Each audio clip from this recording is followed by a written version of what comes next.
What's up, everybody? Welcome to another edition of the Reality TV RHAPpy Hour. My name is Jordan Parhar, and as always during the BB18 season, I'm here with you live on a Monday night with the live feed executives to talk about what's going down in the Big Brother house.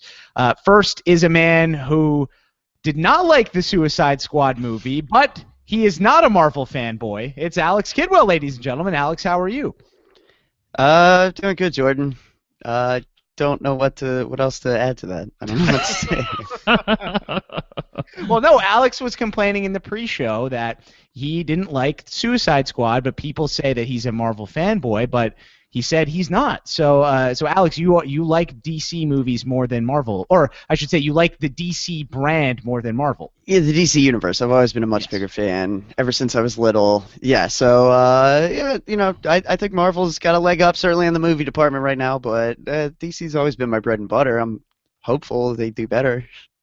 I'm hopeful too, because I haven't seen Suicide Squad yet, but I'm not going to be too. I don't want to go see it now because I saw those reviews, so it's just so disappointing. Second on the panel for tonight is a man who gets insulted like Corey does in the BB18 house from Survivor Sucks. It's Taryn Armstrong, ladies and gentlemen. Taryn, how are you? I'm great. You know, I've only won 40% of all the competitions I've played in, so I'm totally not a threat like Polly is. Yes, exactly, right? That was so funny listening to the podcast last night, and Rob was trying to get what that insult. What do you go derogatory term? Is that the correct word for it? Like, I've tried to be clear, like it's not something I can say on the air according to like. Oh well, basically it rhymes with duck toy, so I think you can kind of figure that out. So anyway, apparently that's what Taryn is, and Natalie thinks that's what Corey is. So very funny stuff. And Corey is like the best-looking guy that Nicole has ever seen. So. I don't know. She hasn't met Taryn Armstrong yet, though. So I don't know. We'll see about that, Taryn. And last but not least is a man who is wearing a Game of Thrones shirt tonight, but does not watch the TV show. He's just wearing it because he plays the slots. It's Brent Walgamont, ladies and gentlemen. Brent, how are you? Yes, I'm doing good. For those of you who are listening to the video version, here it is. You can see it right here. This looks very cool, and of course, Taryn said, "I thought you didn't watch Game of Thrones." I'm like, "Well, I play the slot machine, and that's what this is from." So I got so excited. I was like, "Oh my God, did you start watching?" And then no. Wah, wah. Wah, wah. Oh, so disappointing. There we go. So. Oh man, Brent, that's just amazing. All right, we're live on RHAPpy.com. We're on a Google Hangout. We got the chat room going on RHAPpy.com. Apologies for the late start, guys.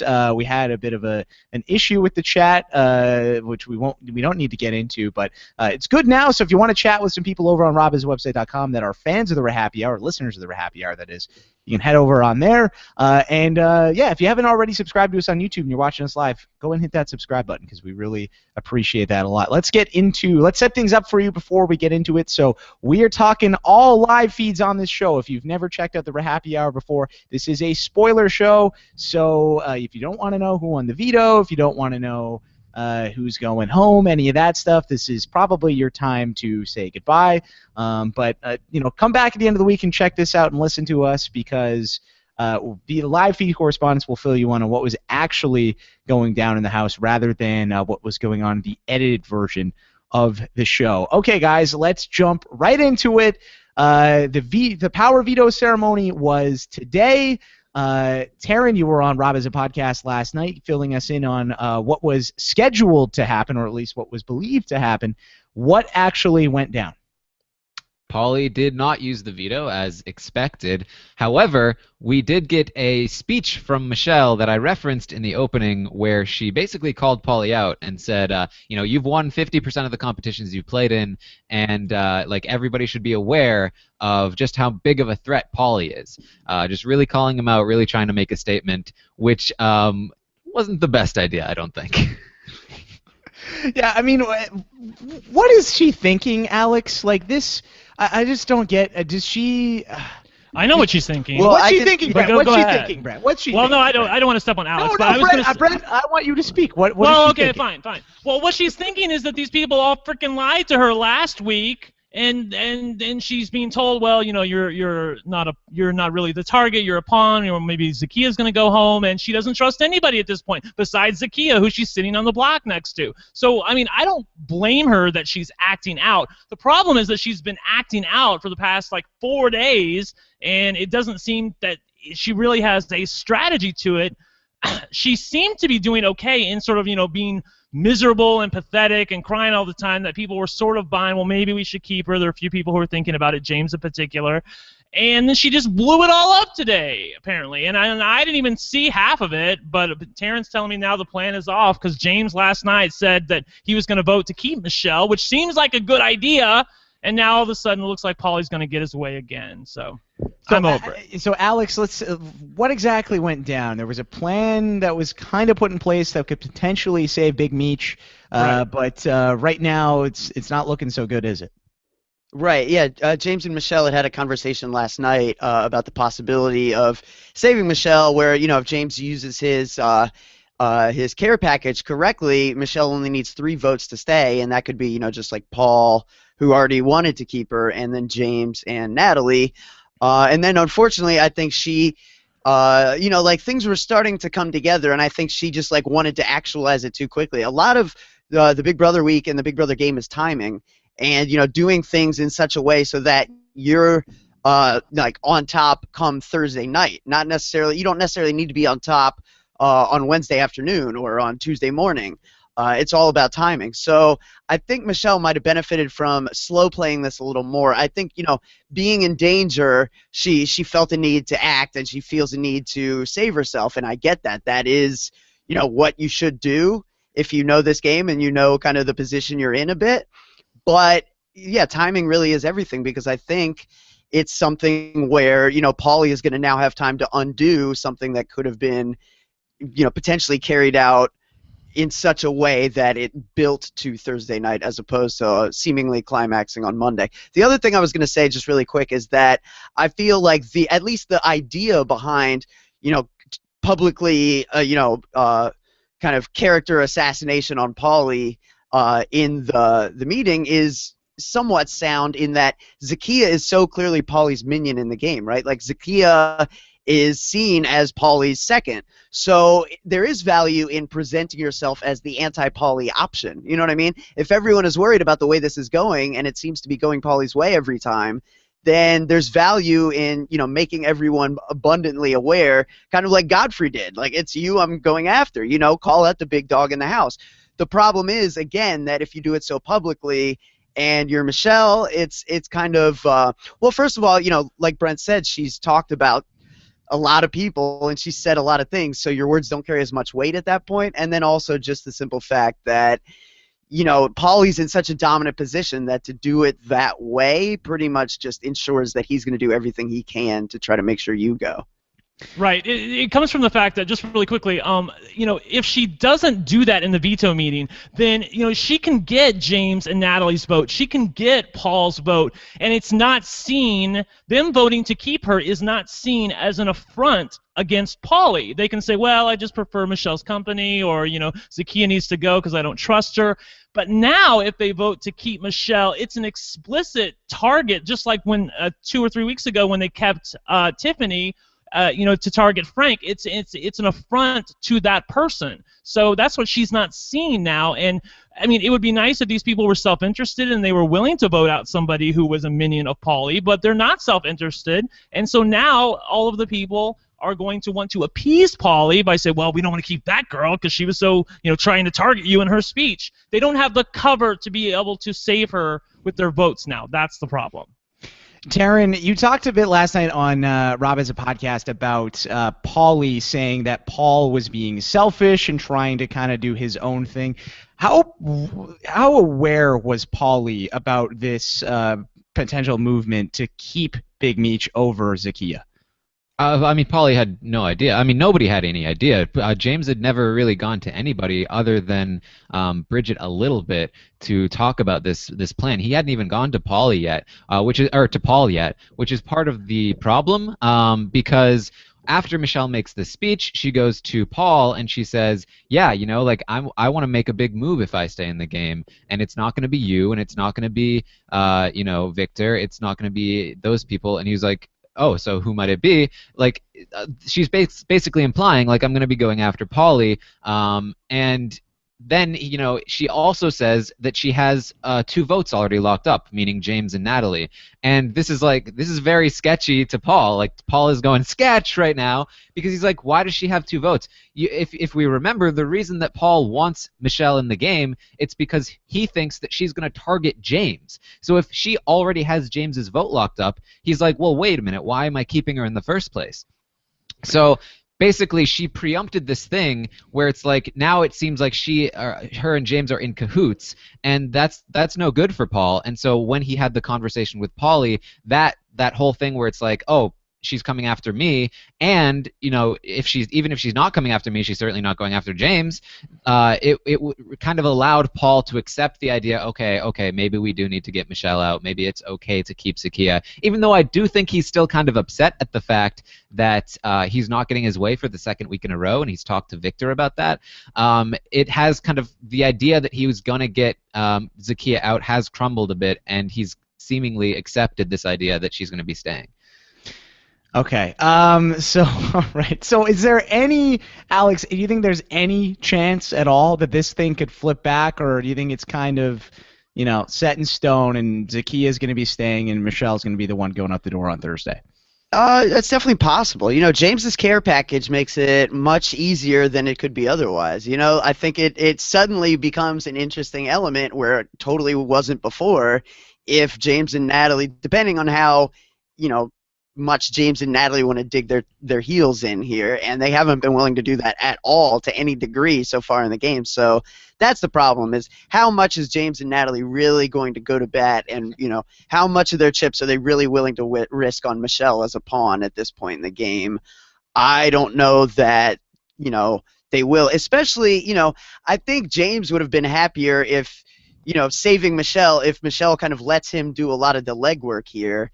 And the fact that Michelle, you know, takes upon herself to A, go to Paul, and B, tell Paul, I have 2 votes. I think when that information ultimately comes back around to James in whatever form it does arrive in, that's going to be something that gives James pause about, like, well, Michelle maybe won't be as good for my game as I think because I can't really share stuff with her in confidence. Right. Brent, I saw you reacting to a few of these things. Anything you want to jump in on with this before we wrap things up? This just goes back to this is the problem with this season as I see it. And I don't want to, like, I'm not going to rant on this season, but I'm going to talk about strategy and what I think is the major problem with many of the girls in the house and a few of the guys, to be blunt. I tweeted this earlier, and I'm going to repeat it. They are letting the game play them, not playing the game. And by that I mean they are accepting what other people propose to them and saying, oh, I'm okay with that. For instance, Victor, when he comes back in the house, you know, Paulie and Paul, you know, take him aside and say, this is what we're going to do. Okay, the executives, okay, the board, I'll accept that, okay? I accept what you're saying. Something that James needs to do, rather than letting other people play the game for him or the game playing himself, he needs to proactively go out there and stick his neck out and say, you know what, I'm going to dig my heels in here. I need to make a play. I don't know what the end game is. I don't trust all of these people. I need to play the game myself. You know, take Bridget, who could be their 3rd vote. Maybe they don't need Paul. Maybe they can get Bridget's vote. Take those 3 people with Big Meech and, you know, do something going forward instead of just moseying along here, letting the game play yourself. I mean, I have many problems with what Michelle did today in the veto ceremony, but what I do not have a problem with is at least she has sort of woken up and is starting to play the game, if badly, but still playing it. I would much rather watch that than watch all of these people just let Paulie march to the end. Yeah, it's something that I was tweeting about earlier today before all of this happened was that what James had kind of stumbled onto could actually be a very good move if he pulls it off correctly. And I was saying, you know, this is James, so I don't expect that to happen. But, you know, basically he's in a position where he can reel in Michelle. If Zakiya leaves, then Michelle has nobody. So he can easily pick up Michelle, especially if he's seen as her savior.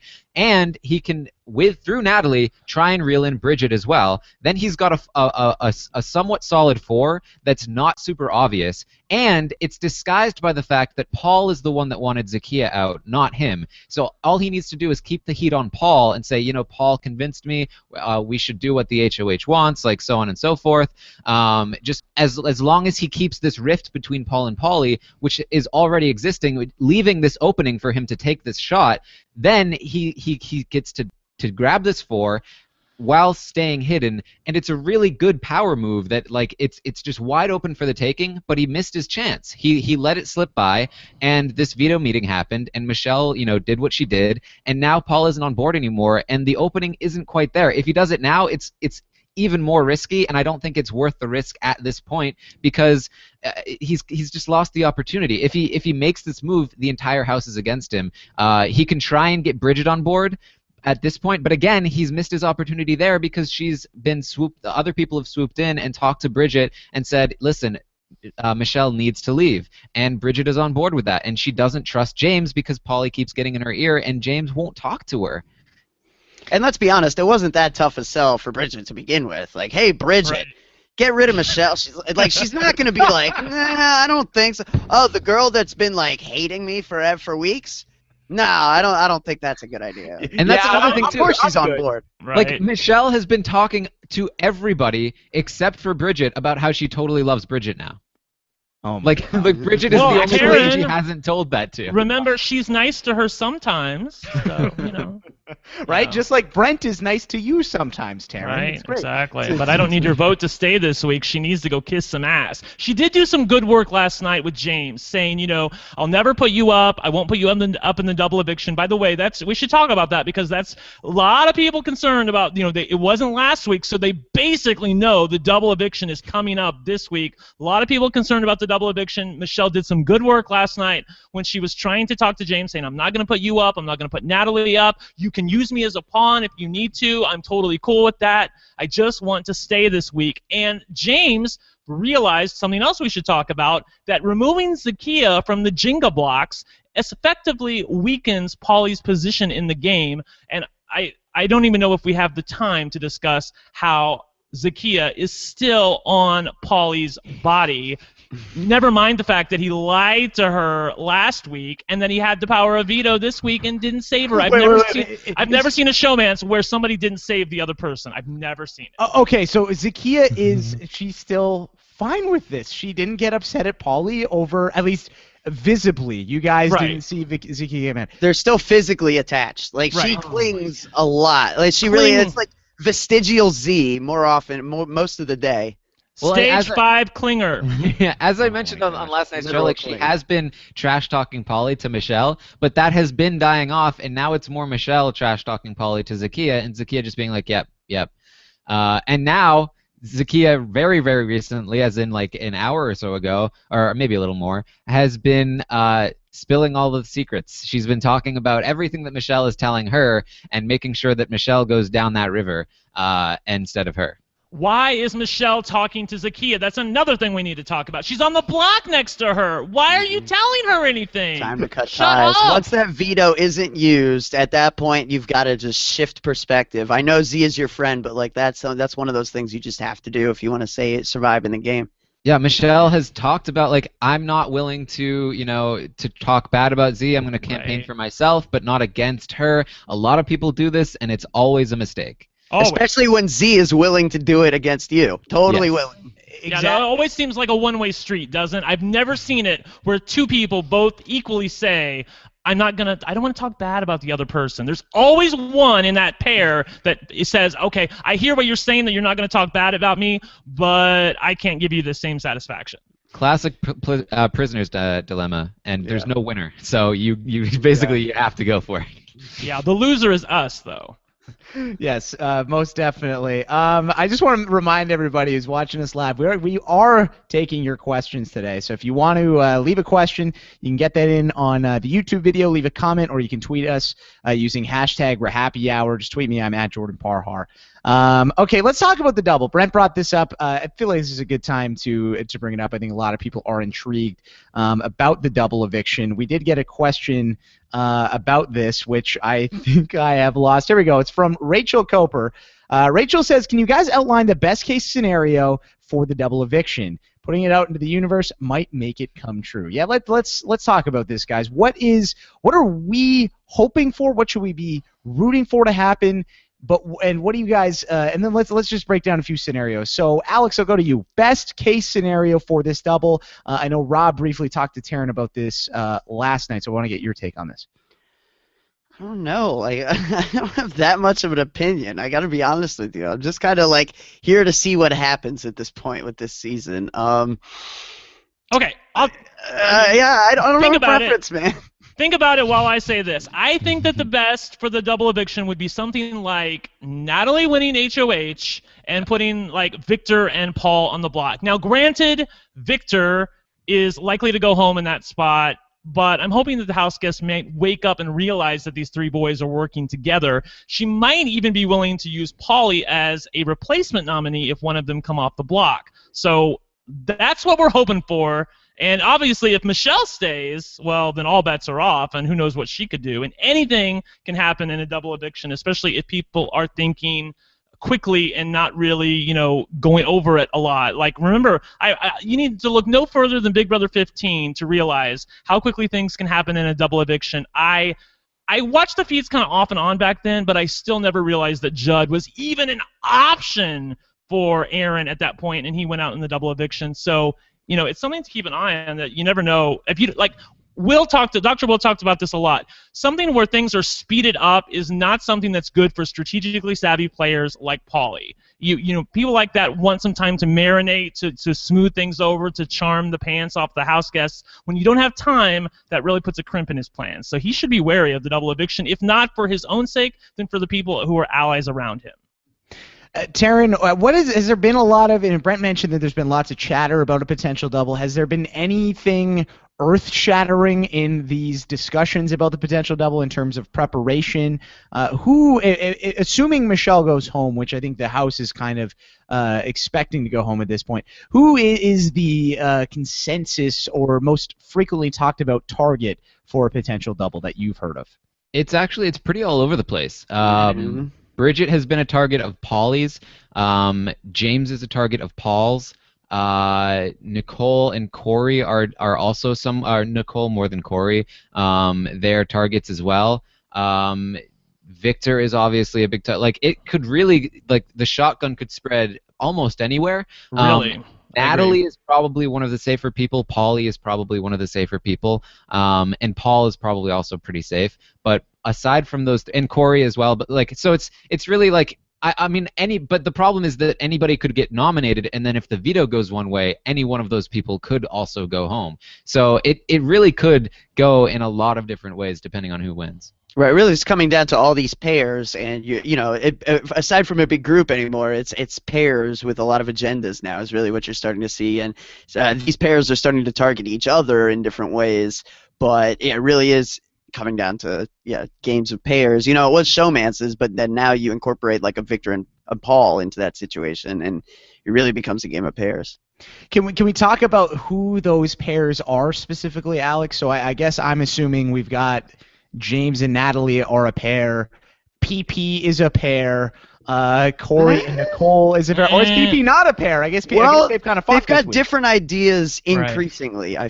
I feel like Paul and Victor these days are more frequently on the exact same page than Paul and Paulie. I feel like with Paulie, he's the one guy that you can't really put in a definitive pair. I mean, if you were going to, you'd say Zakiya, just because Zakiya is completely dependent upon him. But it's really that he has a 3 with the Victor and Paul pair, and a 3 with kind of Corey and James. Corey has a pair with Nicole. James has a pair with Natalie. And then Bridget is kind of out there as well. I'd also lump Paulie in with Nicole and Corey, because Nicole trusts Paulie immensely. Oh, yeah, she was talking about that to the live feeders. Like, I mean, come on. Like, wait, can we talk about the fact that Nicole, or maybe we shouldn't talk about this right now. Nicole thinks that James is the Derek. Can we talk about that? Like, in what universe is she living in that she thinks that James is Derek and that Paulie is Cody? she's nuts. At least she did have the realization earlier today that many people in the house are playing roles that are similar to the roles that were played by various people in Big Brother 16 when she went out in 9th and then 7th place after she came back. So she realizes that, but she doesn't have an accurate view of how things are looking. She thinks that James is Derek and that Pauly is Cody, and she doesn't see herself as the Christine. Like, I think she sees herself as the Victoria, but she's more the Christine, and she doesn't realize it at this point. And I think also underreported that Natalie, I think, still would like to target Nicole in the upcoming situation if she could, mostly because of this whole comment that Nicole made about how Natalie had wanted to see a girl win and stuff. I think Natalie is still mad about that. And so, yeah, Nicole's in more of a hot seat than most going into a double. Can we, I'm sorry to be all over the place tonight, but can we please talk about why Nicole decided it was a good idea to tell Corey that Natalie told Nicole that she would vote for a girl to win and that she would vote for Nicole if she made it to the end? Why is she telling Corey this? He's a boy. He's not a girl. Why is he going to be interested in keeping her around if she's going to vote for a girl? Well, I think, doesn't Nicole, not like Natalie? Because I saw Natalie... Yes, Nicole but that had nothing to do thing. with it. Yeah, but I still though, this is now I'm going all over the place, Brent. Well, this is a microcosm of the season as a whole, right? I mean, you've got these relationships across the board. The girl is full disclosure. The guy is, I'm going to share with you as needed. And it's frustrating because that seems to be the case in most of these relationships. The only one that I think is different is kind of James and Natalie for sheer sense in that James is really, we've always known James is not that perceptive when it comes to the social dynamics of the house, and Natalie's actually naturally better at it than James is after a season and a half of experience and exposure. So James actually benefits, I think, from Natalie's advice and expertise more than I think, Corey it doesn't necessarily need what Nicole has at this point. Nicole's usefulness was more obvious when there was a lot of other girls in the house that, she was talking to Tiffany and she was talking to Devon and she had a relationship with Frank. But as these people start to go out, Nicole's usefulness to Corey and Pauly is dwindling. Right, and Natalie said earlier, I think it was yesterday or today, that Nicole only talks to people right before nominations, and then for the rest of the week she's on Corey's lap. That's how she views Nicole. So it boggles my mind that Nicole had a useful piece of information from Natalie, who is wholeheartedly truthful with her in that she wants a girl to win, and that Nicole for some reason decides to tell Corey because she thinks he's the cutest thing and that he gets cuter every day and he's the best thing that walks on planet Earth. It's so... look, I'm not hating on her, but it's so utterly frustrating that she cannot be for a moment self-interested in the game and instead is thinking about this boy who she barely knows. She's a true man. He's a true man, Brent. She's only ever met boys. That's the thing. Corey's a man. That's the difference. Wait, is that what she says about Corey? Yeah. Oh my gosh! Yes, wow. Oh jeez. Oh But my goodness. I will say this: the one shining light in this season, and I can't believe it. I'm stunned. Natalie, she's the only person to me who I don't mind watching on the feeds. I like watching her. She's a breath of fresh air. She's smiling. She's happy. And the hilarious thing is that the boys are not threatened by her. Pauly wants to take her to the Final Four. He said she's the only girl that he's comfortable with going that far into the game. And I'm like, are you nuts? She could easily win a jury vote. She's shown in that endurance competition that she's capable of hanging on if she has the will to do it. And she's a smart girl. She's very perceptive of the way the house is. It's so funny when she's talking with James. She is clearly the smarter of the pair, and I think James realizes it, and he's totally okay with it. Good. Right? That's good, because if he wasn't okay with it, I don't know. Problems. Yeah, there would be some issues with that relationship. Okay. So I want to go back to Natalie a little bit. Taryn, she was calling Corey names that were similar to what some people were saying about you, Taryn. Was she calling other people out, or did she just go on a rant about Corey? What was this whole situation about? Well, this was about finding out that Nicole had told Corey about the wanting a girl to win thing, and she was mad at both Nicole and Corey for it, and she was just very angry. James was like, "Man, you're a whole like different person. I like it." It's a real major storyline this week, Jordan. I want a girl to win gate. I want a girl to win gate. So good. Okay, let's talk about the executives too. I want to get into them a little bit. We did talk about these pairs. Paulie on the episode last night pitched it as if the executives was these guys, and of course there's the board, very aptly named. Are those guys even on the same page, or is this one of these situations where, the show is trying to present something to us that actually isn't really that cohesive of a thing, Alex? Well, I think as far as the board goes, I think Taryn did a good job of touching on it last night in that this is something that Victor wants more than either of the other two. I think it's kind of incremental. Victor wants it the most. Paul is pretty down with it, and Paulie's not down with it at all for the most part. And yeah, I think we got exposed to, the three there and the greater five really for the first time in last night's episode, but that's kind of been a thing that, has been going on certainly for all of this week and even really going back into before Davon left the house. And so I think now what you're seeing is actually a little bit of kind of distancing from that. And as we're getting to a point where, that was kind of a powerhouse contingent that, took down the opposition, and now they look around and don't see any opposition left. They just see a bunch of pawns that are available to individuals as players. And going forward, as kind of the house starts to, dwindle and there's less people to talk to, you're going to see individuals developing closer personal relationships, and you're going to see someone like Bridget, hanging out with Paul a lot. And even though Paul thought he wanted Bridget out really badly, the fact that Bridget has no one to talk to and decides she's going to start hanging out with Paul all the time just by default, pretty quickly Paul's going to realize well, she's only hanging out with me. Maybe it doesn't make sense to get rid of this person. So you do see stuff shift like this as the house gets smaller, and you're definitely going to see these five guys realize that the only real competition they have to deal with at this point that they see in front of them is each other. Yep. I can't wait till I shouldn't say that because it probably won't happen. But if I was gonna say, I can't wait till they turn on each other because that would be so great. But I think it'll happen, Jordan. I think it will. You think it will? Okay, go ahead. I just want everybody to prepare yourself for the fact that we could get everything that we want. This is the way this season is going. We could get a Natalie HOH, Paul and Victor on the block, Paul wins the veto, and say Paulie goes up, and the house votes out Victor. Let's just say that, okay? And then Victor has the round trip ticket, and everything is undone. I could literally see that happening. I really could.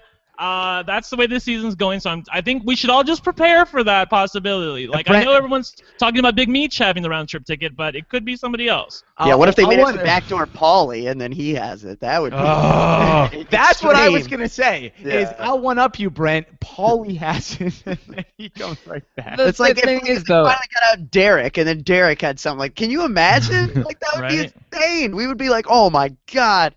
To be fair with the Paulie thing, though, if the house flips to get him out and he comes back in, he's now the underdog, and people would probably root for him. Because the house would have flipped. He wouldn't be in power anymore. Now you're Frank. Yay, Frank! Yeah. Yeah. I'll own that. I was totally guilty of that. But okay, people are asking me on Twitter. Why are you hating on Paulie? He's playing a great game. That's what we want as people who are watching the feeds, who care about the strategy of the show. All valid points. My problem is the fact that no one is really challenging him, and I was glad to see that this week there are little footsteps of people realizing, coming into the realization, smelling the coffee, whatever you want to call it, that Paulie is really running the house, and that everybody trusts him for the most part, and that's a problem if you're trying to win a game for $500,000.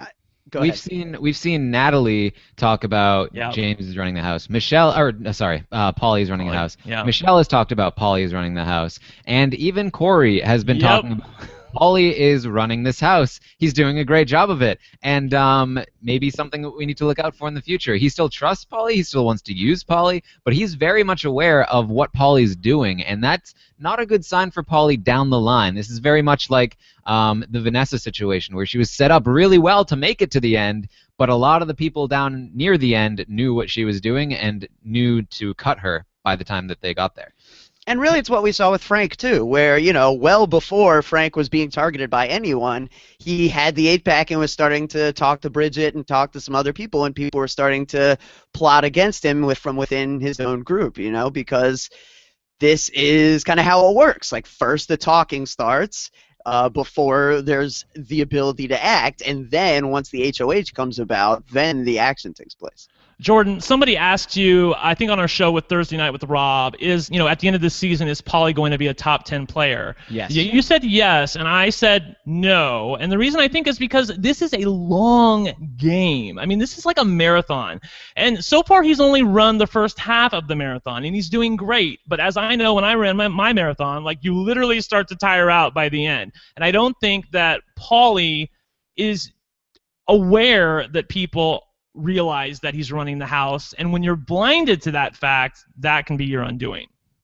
Yeah, and just the fact that he keeps winning competitions, just Right? like so Right? many competitions. I mean, as Michelle pointed out, like 50% of the competitions he's competed in, he's won. Like, or maybe that was just vetoes. I don't remember. And but like, why did he need to win this one? yeah, and to be fair, like we don't know how hard he was trying. This is a hard one to throw, but still, or throw. It shouldn't be. Put it in the Throw convincingly. on the counter. Um, Yeah, put it. I forgot. Zakir would have been all over him if he hit it in a really obvious place. Well, then but I mean, vote her out. winning and then not using it is even worse. So, like I said, like I mean, there are plenty of competitions he could have thrown more easily, and he still could have thrown this one. It's just way too many competitions, and like it's too much. I will say he's helping us out, because if you're somebody who's rooting against Pauly, the fact that he keeps winning these competitions is painting like the biggest bullseye on his back, where people, like, even if they don't want to, like, Nicole doesn't want to look at Pauly as an adversary, okay? She wants to look at him as a friend. She trusts Pauly. The fact that he wins all these competitions and is such a massive threat in the game, like, they cannot deny it anymore. They have to see it. So there's hope. And it's crazy because this is the same house that got together after Frank won 2 roadkills and said, can't have this anymore. So Pauly has seen that there's precedent here. You don't want to be that guy, and he's quickly becoming that guy. I just want to, quick aside, and this is going to be ridiculous, but I really want to ask this question. So this was the POV where they, like, hide their envelopes around the house, and the last envelope to get found wins. Where would you guys hide your envelopes?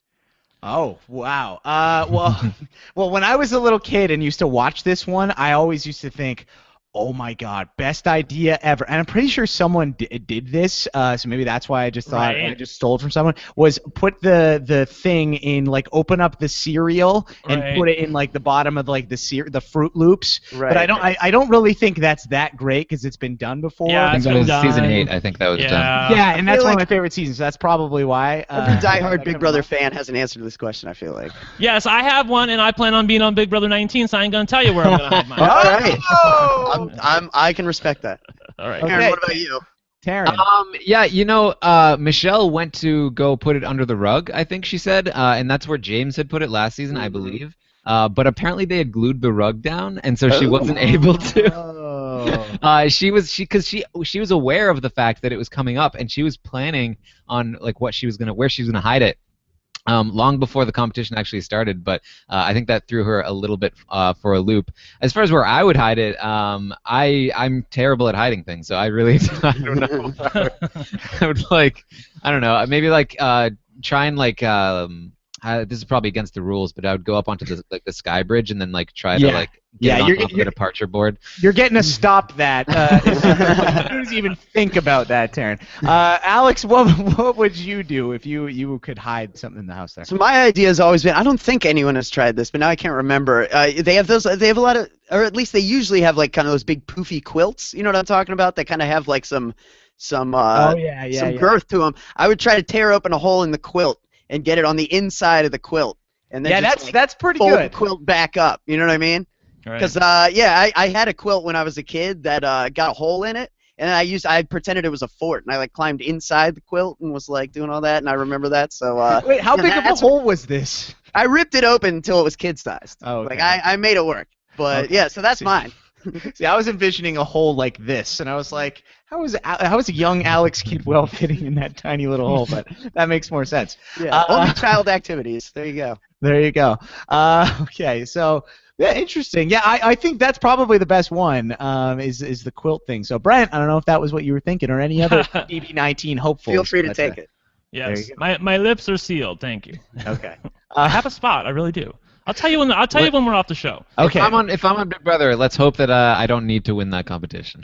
Oh, there you go. I mean, ideally, you don't really need to win that one. If that's the competition I need to win to save my life, I think I'm going to be in trouble. You're screwed. You were ducked, as the Survivor Sucks people would say.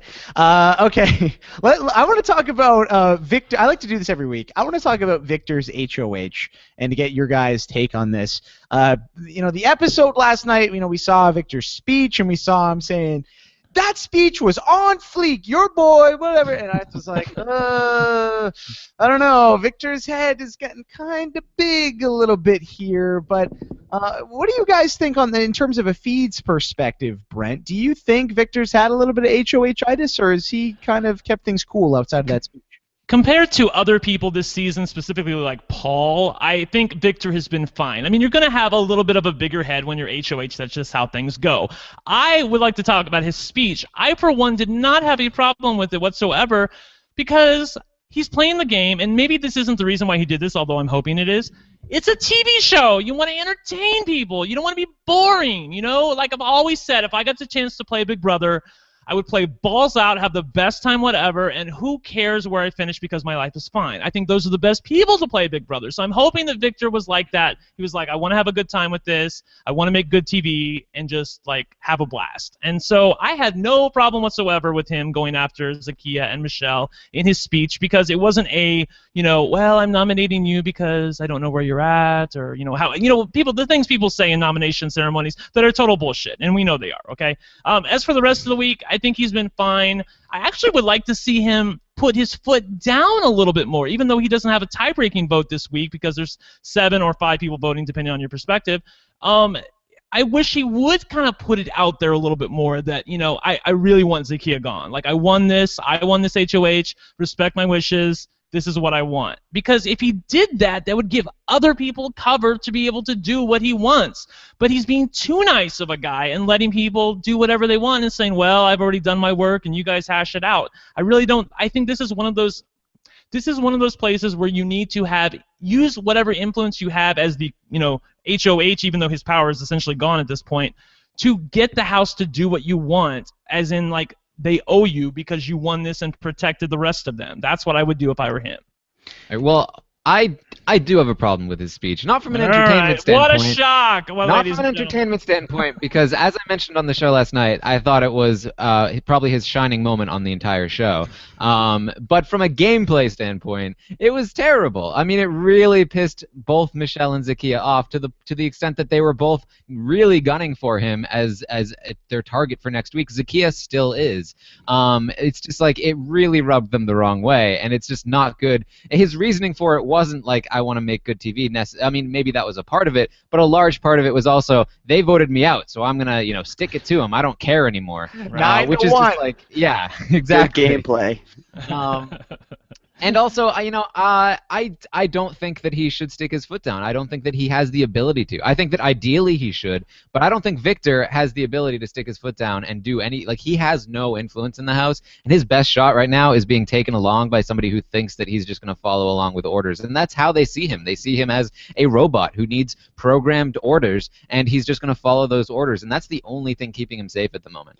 So Victor hasn't tried at all, Taryn, to parlay this into some new relationships or anything in the house. He's just going along with the board. He did talk with Bridget quite a bit about. He tried to reel in Bridget in the idea that we're gonna take out Z. I'm gonna pick up Bridget. We're gonna have Michelle. Kind of like what I outlined for James. He tried that earlier in the week. But he's, again, like I said, he's just not really built for it. And Bridget has kind of gone the way of Paulie, and pretty much whoever comes to her with the numbers, she's going to kind of float along to.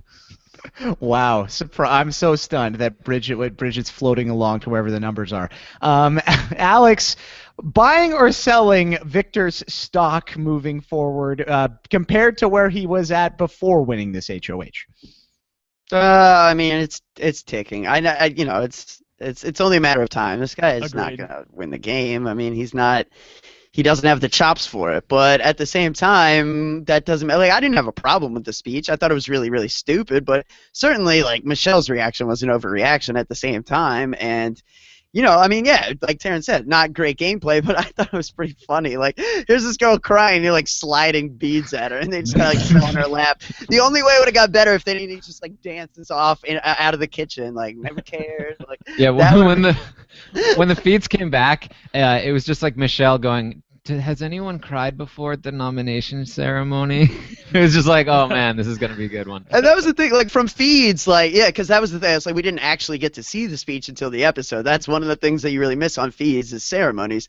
But yeah, from just like the reaction, I was like, oh man, malicious speech. This sounds awful. I can't wait to hear this. Victor just laid into these girls. It sounded horrible. Like, and then I saw it and I'm like, this Dr. Seuss reject nonsense this is what made people cry? Really? Like, come on, man. Hey, he's not getting any attention or affection, so you know he had to do something, Alex. But I agree. I almost feel like something, or whatever the malicious part was, got cut out of that because you could clearly. I went back and watched this because I thought there was a weird cut halfway through it. Half the lines didn't rhyme. Yeah, right.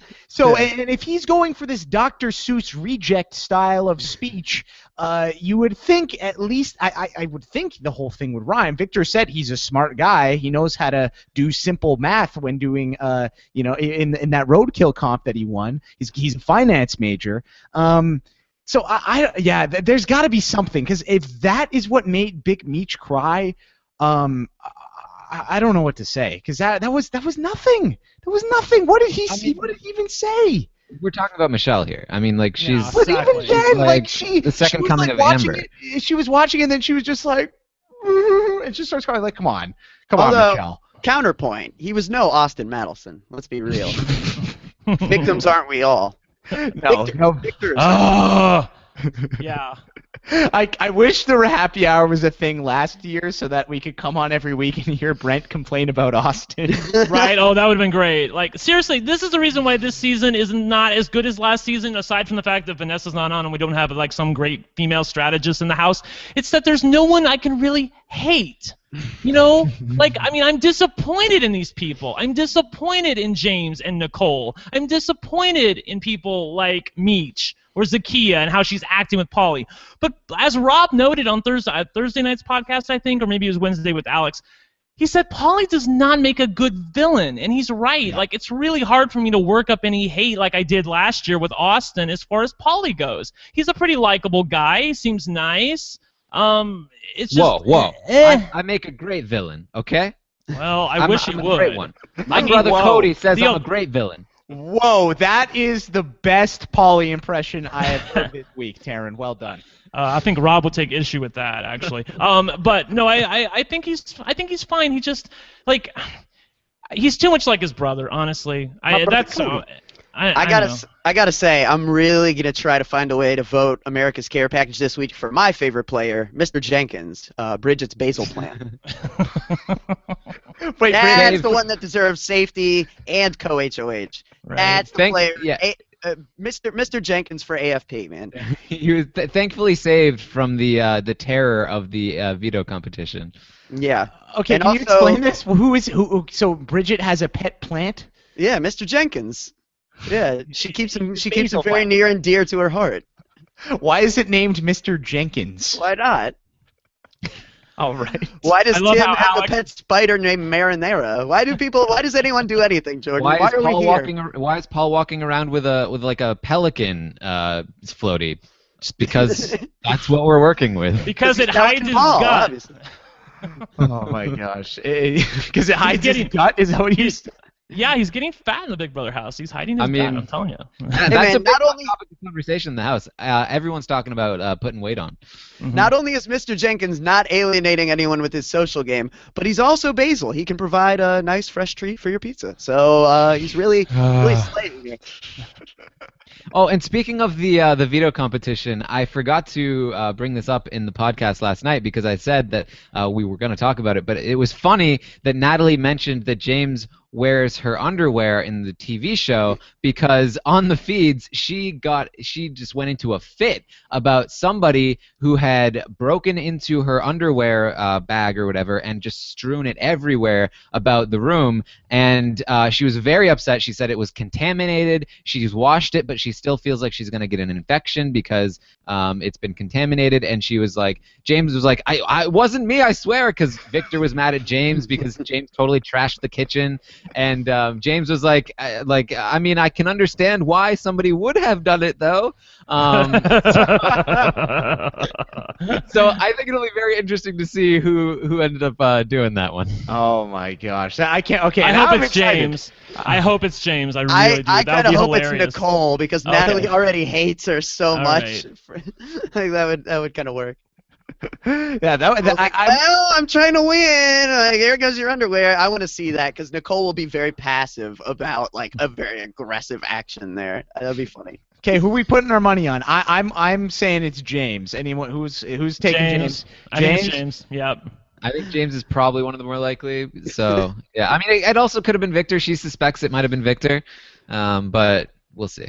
Yeah, Okay. James would probably be the most funny. because- Hopefully they show it. I want to know. By Like, default, but- you know.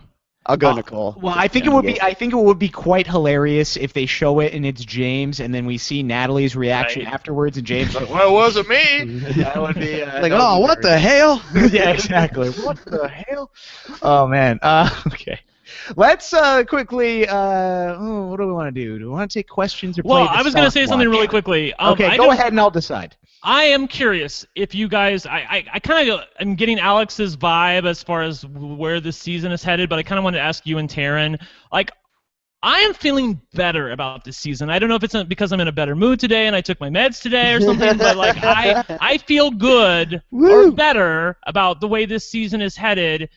As opposed to last week when I was totally down in the dumps, and even on Thursday night when it was more of the same. So, like, do you feel better about this season, and if so, why? Well, Brent, I do feel better about this season. We were both on the Thursday show with Rob, and I said Thursday, there's nowhere to go but up. And despite the subpar HOH results, Parhar. exactly. I think I'm getting a little bit excited because of what you guys are saying. It seems like the guys are kind of getting ready to, maybe turn on each other. Some people are at least now realizing that Paulie is running this house. So Yes. it's going in the right direction. So I would say I'm feeling a little bit better. Does that mean I'm feeling great? Absolutely not. But I'm definitely feeling better. Taryn, are you feeling better? I can't even say I'm feeling better from last week because I was feeling better last week. Really, as soon as somebody took over the house, meaning Paulie, like he created this infrastructure. That's what I watch Big Brother for, and that infrastructure has seen a lot of change and destruction and intricacy, and I've enjoyed watching it. Even if I'm not like a super big fan of the people in that infrastructure, it's fun for me to watch all of the machinations going on in it and around it. And prior to that, it was a lot of like everybody's ganging up on one person at a time, and now it's kind of reached a point where it is like anybody could be targeted next week, and we're going to see, based on who wins the HOH, what happens, who's able to get out of it, all kinds of stuff. I can't necessarily even predict a couple weeks into the future because there's so much variance in what might happen, and I'm not like super big on like unpredictability, but I am super big on like complex strategy situations, and I've enjoyed watching what's going on in the house since last week. Right, I think Taryn did a good job there by saying complex strategy situations, because it isn't necessarily about the players themselves so much as kind of the dynamic that we are finding them in right now, kind of as a product of how, where we've been. And I think, also you just have to look at, Jordan, earlier in this podcast, you asked Taryn, like, what do we expect from the double eviction? And it could go any number of ways, and I think that's what people are, interested in from Big Brother. I think going into a double eviction on Thursday night, where it could go any number of ways, is what fans ask for. Really, I don't know how much more you could really want. So, I mean, besides players who are all like really thinking more strategically, but in the absence of that, this is a much better turn for the season to take. And I think, the frustration stems from, you look at a Big Brother season like a book. And a lot of the chapters seem very similar here for a while, and they're going to definitely be different going forward, in some cases potentially drastically. So I think that's kind of cool. Well, I hope for the best for the double eviction, but I remember last year during the double eviction, in both double evictions, like Rob was literally, as he would say, besides himself. Like, he couldn't stand it. Like, the first time it was Jackie, and he was like, what the F? And then the second time, it was James after they, like, it was the losers The episode. Megan Johnny and Mac James. and Steve are losers. Right, where he called them losers. I love like, both of the evictions all right, because whatever. Steve totally dominated both of them. Okay. So Steve, yeah. I didn't know. Right. Like, he played it well. he did play it well. So I'm hopeful, but you never know. Like, literally, like, the most likely thing to happen, I think, is some variation of, like, Victor and Bridget. Like, when people are, like, scared, they do, like, the least objectionable thing. And the least objectionable thing is to put up somebody like Bridget, put up somebody like Victor, who, people don't see as being on the inside. So that could be where we're headed. And it's likely. And there's also, I think, and not to be, needs to be stated that there's a decent contingent of human beings in this house right now that are very, susceptible to outside influence from different places. So depending on who wins, it may come down to, like, if Bridget were to win, I'd almost wonder, like, if the last voice in her ear is going to be the one who gets the say. So there's a couple of those elements here too. I'm seeing right now on the feeds that Natalie is working Bridget pretty hard, trying to reel her back in. She's been trying to do this for a little while, but I mean, again, as we talked about, James made a big mistake putting Bridget and Frank up when he didn't need to, and that has kept that rift for them, and they haven't been able to reconcile it. But Natalie is pushing really hard right now, and it seems like it could be working, but it's hard to tell while the that would be conversation's glorious happening. if Bridget actually started thinking for herself instead of doing what the next man next to her says for her to do. That would be great. Come on, let's get the Spy Girls back together. Let's do it for Bronte. If I had to guess, I'd say that Bridget is going to go along with this in the sense that she's still going to be willing to go to whichever side ends up kind of winning. But, I mean, if we see a Natalie HOH in that double eviction, we could see her with Bridget's support putting up somebody like Paulie even. I really think that's the biggest But does chance. she have the votes to get him out? Like, who does she put on the block next to him? Like Corey, maybe? I don't know. I think Corey. I think Okay. I think that's probably the best chance. It's so still. do you think Natalie would do that, or would Natalie's hatred of Nicole make her put Nicole up there with Paulie? The thing is, Natalie really understands the power structure of the house. She's gotten a lot of information through James, even though he's not super upfront about the whole executive thing. She still is like, yeah, but you guys are all working together, right? Right. She understands the power structure, and she knows that Paulie is at the top. The question is, does she know how to properly dismantle it? I'm not sure, but she says she has a plan, so we'll see. Yeah, it is funny how she's a little bit like James's prophet right now, where he comes to her and tells her what he's seen, and then she tells him what it means. Great. James's prophet. The Oracle of Natalie. The Oracle. Thank you. Yes, I like that's that. great. Yes. That's very good. Well done, Alex. Okay, let's get into some of your guys' questions for tonight. This one is from Eddie Glacken. Eddie says, who is more vulnerable in this upcoming double eviction, Nicole or Paul? And is there any chance that anyone have the guts to put him up this week? So we already talked about the second part, but who would you guys say? Is Nicole in more hot water, or do we think Paulie is probably in more hot water with a larger group of people, Brent? I thought the question was Paul. Was it Paul or Paulie? It was Paulie. Paulie. Oh, I think clearly Nicole, to me, is the bigger target of the two of them. But Paulie's not out of the woods. I mean, people are, we still have 3 days to go. So let's see how the rest of the week goes. Paulie really starts to assert himself and say, this needs to happen. And people get irritated by that, as, like, for instance, people have gotten really irritated by Paul, Nicole. Other people have been irritated by Paul because he had HOH-itis last week, and they're really getting tired of him, thinking like he's running the house. If people perceive that Paulie is running the house, then they may have reason to want to evict him. But still, I think Nicole is in a worse position strategically when you compare her spot to the other people in the house. I think that she's entirely likely to go up as a nominee if certain people win HOH. So I would say Nicole. Yeah, she's in a precarious position. However, I will say, if for whatever reason Polly does leave, I think that she's all of a sudden in the power position. I think that her and Corey will sort of take the reins from Polly and really be in a position to do very well. Which is hilarious because she thinks right? she thinks she needs Polly. Exactly. She feels like she needs Polly to run things for her, but unfortunately, he's the one keeping her from having any sort of power. Because if Polly leaves, I think she's able to pick up Z. I think that she still has James a little bit. James doesn't trust her a whole lot, but he's not ready to go after her quite yet. And Paul wants to go after her at this point. So she's in a very precarious position moving into this double eviction. I think she's going to find that she has an uphill battle making it to the end. But she can get lucky. Yeah, I mean, I think, any way you slice it, removing Polly from this house creates a huge, vacuum of strategic insight in a house that's already lacking, and someone like Nicole all of a sudden possesses a large quantity of knowledge of what to do in this game in terms of the total field at that point. So, yeah, I mean, I think that really, speaks volumes. I don't think there's a lot of people. There's still a lot of people left in this house that in an ordinary season we would write off as not having a chance to win this game. So it does create kind of an interesting dynamic in a lot of ways. All right. This question is from Edward Morris, Edmo. He says, Homeboys, you rank Jordan Lloyd as the worst winner. Who on this season would you rank below her if they were to win this season?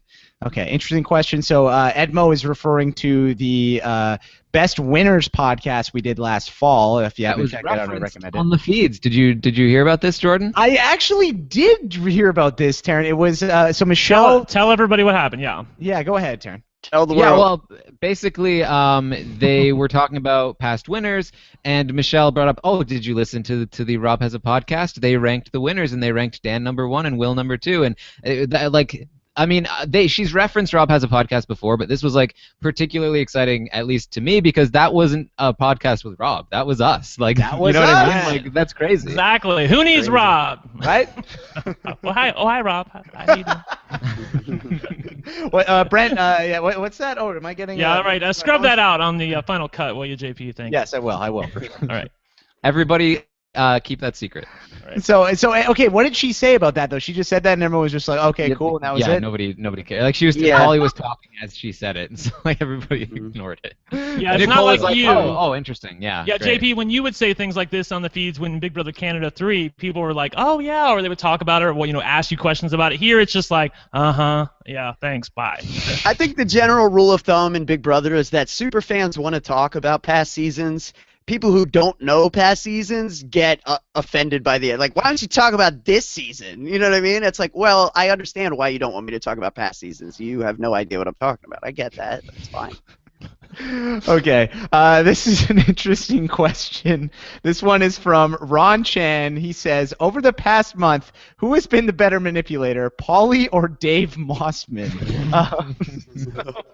This is a little inside baseball. Little inside baseball. So Ron Chan throwing shade. There was a Big Brother Canada tour that just happened, and the name of the guy who ran it, his name was Dave Mossman, and he kind of fleeced some people out of some money. So that was just a joke. I just wanted to throw that in there. I just have a question because we didn't answer Edward's question. We who on this season Oh, if you're they right. won? We just skipped it. Yeah, I Yeah. got so excited. So Wait. that's a great question, Brett. Thank you very much for getting me back on track. So please give us your thoughts.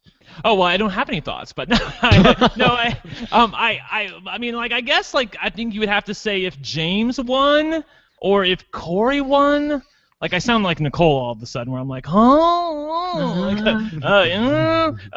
I'm looking for somebody who basically really doesn't understand where I think I would have to go with James. I mean, he would be a likable winner to the American public, but he would be a terrible winner to us who, understand that he basically knows nothing about Big Brother, having played it twice now. I would still put James ahead of Jordan Lloyd. Does that make me a terrible person, Taryn? No, because part of the thing is that Jordan, the coup d'état was a huge influencer in her win. Whereas, if we see James win, I don't think it likely won't be largely because of a twist. Although there's still plenty of twists to come, and we still, there's plenty of game to be played. So I think it's hard to answer this question at the moment. I mean, anybody Okay. that gets there is probably going to get there for some reason, and it's probably not going to be a twist, so it's probably not going to be worse than Jordan. So All just right, to be I'll clear, give out a name. Oh, No one wants to go give ahead. out a name. Whatever scenario gets Bridget to victory, that Yes. puts Bridget. All right. Bridget's I'm gonna with be the you. worst. all on the right. list. Bridget is certainly like on level with Jordan as far as like personality and like demeanor and like the way that she plays the game. I would still put Bridget ahead. Better cookies. I would I still would put her too. ahead though of Jordan because she didn't get the coup d'état. Right, thing. exactly. All That's what I was right. thinking. All right. Yet. Yeah. Yet, that's true. Maybe she gets that safety or something. I don't know. That's what I'm saying. She'll get that co-HOH, and then she'll parlay that into some kind of like whoever won the co-HOH gets 3 weeks of safety, and then, before you know it. Right? So just to be clear, like the double is coming up on Thursday, but there's no America's Care package in that. It's just a regular double eviction. They evict somebody. The care Yeah. package comes on Friday. Yeah, Here, so okay, no. okay. So the Friday comes, and this week it's the super safety with the costume, correct? Yeah. Yeah. Okay. Super safety one day after you desperately want safety. Right. Right. Yeah, and I saw it pointed out somewhere that depending on like who leaves, we could get to a point where like there's very, very few eligible people left to receive the last couple of care packages. Like if people that haven't received them yet are the people that leave in the next couple evictions, then there's going to be very, very few left. And It's time something for I haven't. America's vote. Press 1 for Victor. Press Right. 2 for Victor. Your boy, or your boy. So Right. do the house guests? I haven't seen this because I haven't been online. Both the times that the care packages have come, are the house guests aware of the fact that you can only win one? Yeah, I believe They so. are. Okay, cool. All right, well, that's interesting because then, like, Nicole has been bitching on the feeds about the fact that, Natalie may be America's favorite because she got the first care package, and then James got the next care package because America's trying to protect Natalie, and James is the next best thing. So that's another reason why she hates Natalie, because she thinks that America doesn't like her anymore, or that America doesn't even approve of her and Corey, i.e., we don't. But never mind. So, but this could totally work in Nicole's favor because she still has enough fans where I think she may be like the 4th or 5th best most popular person, so she may get like co-HOH, and I can totally see her going off on a tangent and saying, "Oh, America loved me, they waited to save me, and they knew I needed this, blah blah blah blah blah." Yeah. Yeah, I think Nicole, complaining about other people being America's favorite isn't going to make more people want to vote for you for the care package. It's going to make less people want to vote for you for the care package. Like, that's not a good look. Not a good look. So I don't Big know why Brother, she's we doing call that Yvette syndrome. It should be me. Good times. Okay, this next question is from Grace. Grace says, is it worth it to renew my subscription to the feeds? I feel as if I already know the outcome of the season. So, Grace, it's probably too late for August, so we're probably, I guess, talking about in September if you want to renew it. I guess depending on the time of the month, though, you initially subscribed. So, what do you think about that, Taryn? Is it worth it for Grace to renew her live feed subscription, or should she just check out the RHAPpy Hour every week? Well, I mean, obviously you can just check out the RHAPpy Hour. Lots of people have said that they're doing that. However, I do think you should remain subscribed, if only for the reason that in September we'll be seeing Big Brother 19, and you're going to want to watch Brent on Big Brother 19. So make sure you keep your subscription going. Exactly. Okay. Any other thoughts on that? You guys are on board? You No, yeah, look, if you stuck it out this far, like the last 2 weeks have been absolutely like moving through molasses. It's been terrible. It's been slow. It's been tedious. So I do think that things are looking up, and Pauly is not going to continue on this joyride for the rest of the game. Someone is going to wake up and smell the coffee. They're already starting to realize it, but they're going to do something about it eventually. Whether or not they succeed is something else entirely, but I don't think he's going to make it through totally unscathed like Derek did back in Big Brother 16. You're right. It can't be this easy forever, and no matter how many hours you spend getting talked to by Derek, doesn't make you Derek. You still have to be able to react in the moment and have to be able to implement whatever the guy told you and remember it. It's now like, 60-some days ago you had that talk. So, yeah, anything but a sure thing, I think. Hey, Alex. It was 45 minutes to an hour, all right? Derek made that clear on the Periscope. Well, believe tell you, everybody Derek. what you're talking about. Yeah, so there was a Periscope that Derek did that Taryn is referencing. So what went down on this Periscope, Taryn? And if I you mean, buy that, then Derek hopes you play BB with him because you're the kind of player he likes. Derek said in the Periscope, if you don't believe him, that's fine. All he can do is tell the truth. That's what Derek does. He's a truth Is that teller. all he does? All he does.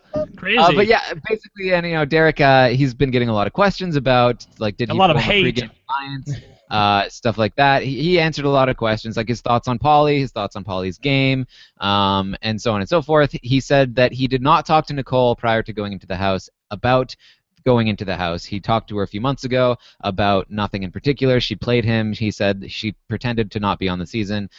He talked to Pauly for 45 minutes to an hour, told him not to get into a showmance, told him not to win as many competitions as he's winning, and also told him to make a lot of personal connections to people outside of game, and he said that's what Pauly's doing well. And he talked to James briefly in Texas or something. I forgot about that one. Well, before he went to Sequester, right? Yeah. Oh, yeah. He told James that his Periscope about not being in sequester was terrible, and James was like, "Oh, should I take it down?" And he was like, "No, that will make it worse." But yeah, he said that he did not tell James that Pauly was also going to be in the house. He did not want to ruin the integrity of the game, and he did not want to do that to Pauly or do that to James. So he left it as is, and there wasn't any sort of extensive coaching as far as that goes. And to be honest, I do believe it. Based on what I've heard from Pauly and James about what they got from Derek, it seems like they had pretty brief conversations with him about strategy. Pauly's not going to the books about oh, this is what Derek would do in this situation. He's not super fully prepared, as we've seen. I think that he got some general advice, and he's obviously talked to Derek a lot, and he got a lot of advice from Cody, who's obviously very close with Derek, and I think that's where it's coming from. Yeah, I don't know that it's nonsense. I just think it's funny that 2 years later we're still getting a line from Derek that he's Nicole's victim somehow. Right? No, dude, Nicole was the victim. Come on. That was it. Yeah, she played me. She played me. She she played you. Come on, yeah. bro. Come on. That'll happen 2 days after never. What I will say, I don't want to go full Brian Lynch, but I don't. Do we really want to? I shouldn't go any Brian Lynch. Derek's great. Why would you go? No, but I just wanted to say, in terms of, I don't know if I don't know. The smell test with what Derek has. I don't know if I'm trusting everything. I'm not buying everything that Derek's selling. That's all I'm gonna say. Yeah. That's a smart policy. Well, even if he is telling the truth, you shouldn't buy everything he says. Come on, let's be real. Yeah, that's fair. Okay. I mean, the guy literally lies for a living when he was an undercover. Yes, and he still does all the time, I'm sure. Yeah, He's super, super good at the game. But we love him. We do love him. I do love Derek. Okay, well, let's talk about this next question. And Brent, it's for you. It's from Ricardo Hull. Ricardo says, Brent, how do you feel about Corey and GC being the last standing person from your preseason draft? Oh, well, I mean, could be worse. Look, no one could have foreseen the way that this season was going to play out. I was really excited about the season when I heard, I was one of the people that liked, Big Brother 13 and Big Brother 14, and I didn't mind the coach's twist. So I like this sort of, throwing a few vets in with the newbies because I have my favorites, and I really liked Davon. I really liked Tiffany. But they're gone now, and it's oh, what happened? But I still feel okay about Corey's position in the game. I do think he'll make Final Five. Who was the other person they were asking about? You weren't even. You're not even listening to me. I called you. I'm looking at questions. I'm looking at questions. You Jordan said NGC, so he still was talking about Corey. NGC. Yes, that is what I said. Okay. All right. So that's why I was quick timeout. It is. I'm trying to balance 3 things at once here, so apologies. I love it. I asked him a question. And he's like, and I could totally see it on his face. You had no idea what I just asked you. So, no idea. Okay, I've been there, so I can totally empathize. I've done it to you, so right, exactly. It's only fair you do it to me. Okay, now I'm with you. So we're talking about Corey and not gay Corey or whatever, whatever the heck people call him. The two are one and the same. Yeah, I know they're the same person. I feel good about his position in the game currently. As to whether or not he can win, it's a long shot, but you never know in Big Brother. Jordan Lloyd has won this game.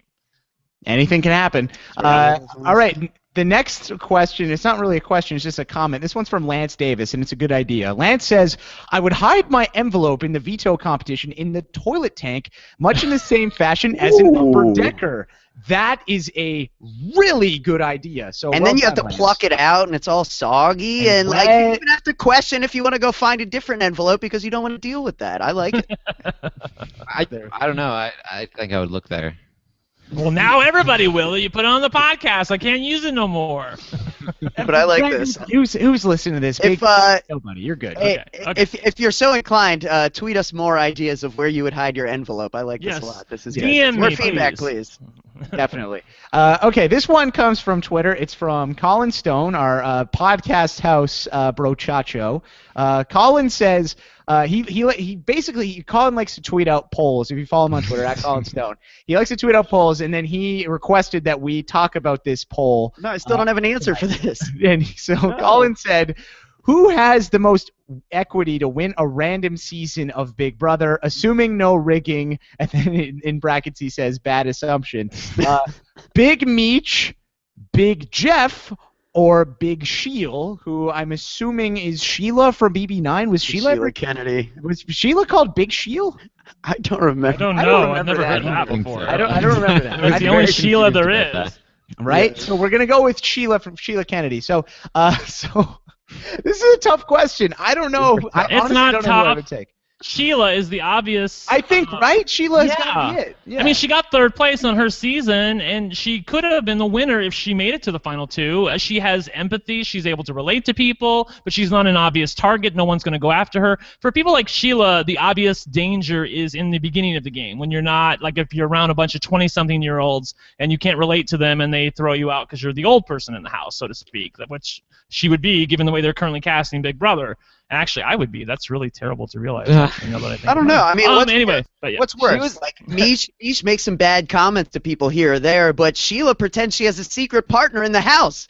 That's like the worst thing you could lie about ever. I remember. Yeah. Lie, arguably, in the history of Big Brother. So let me lie about a reason to evict me. Let me give people a non-existent reason to get rid of me. That's pretty bad. I kind of think I might go Big Jeff because of the rigging. Like they said no rigging. Yeah, but he said bad assumptions. So okay. Jordan, well, you get me in there. CBS wants to take care of Big Jeff. They know who I am. They know what I'm about. They like to give me the goods. So go ahead and send them my way, bud. Alex, wow, come bring that was great. The heat with the yes, Big Jeff I love your Big Jeff. Alex is he's getting in the Rob Sesternino tier of impressions. You've got a wide repertoire. That was really good. Our time in Chicago did wonders for me. Yeah, there you go. I will say. I'm sorry. I just want to say really quickly because I'll forget it. Like if you haven't seen Rob do Big Jeff, like he did it on his Snapchat, and I think somebody made a video of it, like for the preseason podcast. Like was like. That was absolute gold. People, you need to go and watch that. Very good. You call John made the videos of that in the Patreon group. So if you were a patron of Rob as a podcast, you can go into the group and just search that up. Taryn, I do not want to let you not get your word in. So what did you want to say? I will say I do think that Sheila probably has the best equity. I think that she made a lot of mistakes early on, but she course corrected pretty well by the end of this season. And I think that we've seen Jeff fail twice, and we've seen Michelle very likely fail this time, not really coming anywhere close. So I'd say Sheila, then Jeff, and then Michelle. Okay, next question. This one comes from Trevor Chong on Twitter. Trevor asks, at the end of the day, who are we going to remember as the better Big Brother player, Cody or Pauly? I don't even want to answer this because people are going to give me crap about it. Well, Taryn, obviously you're going to say Cody. I mean, like we never saw Cody make the kinds of gameplay errors that we've seen Paulie make. Again, we saw Cody make the huge error at the end of the season, but as far as like going throughout the game, he never, talked in derogatory ways toward people. He never isolated jury votes in the same way. Like the reason that he lost jury votes is because Derek was manipulating the people and getting them mad at Cody. Cody played a much cleaner game, a much more efficient game, and you can say that maybe part of that is that he had Derek there to help him. Oh, really? And that's like, what I'm saying is that just because we saw it doesn't mean it's necessarily all of his doing, but we did see that from Cody, and we're seeing a lot worse from Paulie, even though Paulie is doing decently well as well. Okay, Alex, what do you think? I would say Paulie. I think Paulie. If nothing else, Paulie. To me, he strikes me as a little bit just kind of. Well, I just feel like it's hard to say. It's like Cody started from zero and started kind of like playing a game with nothing, and Paulie is like building off of what Cody and to a degree Derek have already established a little bit. So it's kind of different. Like it's almost hard to grade them side by side. Certainly, I've seen more I like strategically from Paulie, but I wonder if I wouldn't see the same thing from Cody on a second chance, say. So Right. it does become kind of difficult. I Brent, think Paulie's better at these comps. Personally, true. he was like they were both athletes, I guess, in college. they were Paulie's great. crushing these, but Cody did Well, too. So I mean, a couple of them have been kind of luck-based too. So, this one, maybe he had a really good hiding spot. I don't know, but again, this is one he didn't have to win, and he won it anyway. So these are mistakes that Cody really didn't make, or even if Cody did make them, I think he would have been protected because of his position in the house relative to Derek. I don't know. As far as the two of them go, take your pick. They're both good players. In fact, they're above replacement level, as Ian Terry would say. Yeah, and like it's like as we mentioned earlier, the biggest strength that Paulie has is his ability to make relationships and maintain them outside of a game level. People really trust him, and that's something that Cody did pretty much equally as well, just without the faults of the very overly aggressive gameplay, winning way too many competitions, and poor jury management, or like as bad as Paulie is doing, right? Where like his jury management was poor largely because of Derek. So I see Cody as sort of the very similar, but without as many mistakes, as many flaws. Yeah, I think I would say Cody just because of that. He's got the better Califury social game, and I love the social game. So I think because of that, I'm gonna put Cody higher. But I'm not prepared to say like right now that okay. Yes, definitively Cody is going to be the better player. I think there's still more to see with Paulie, but just with where things are trending, I think we gotta take Cody. I really do. I'm not.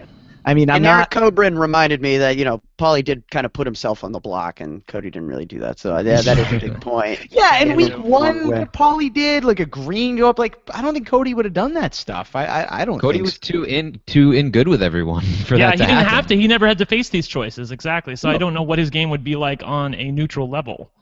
Cody had the opposition, Donnie, going up to him, he was Derek. Cody's best friends with Derek, and he has Donnie coming up to him, telling him like, "Hey, Cody, I think we gotta get rid of Derek. We gotta do it." And Cody was like, "Oh, okay." And then he goes back and runs to Derek like that.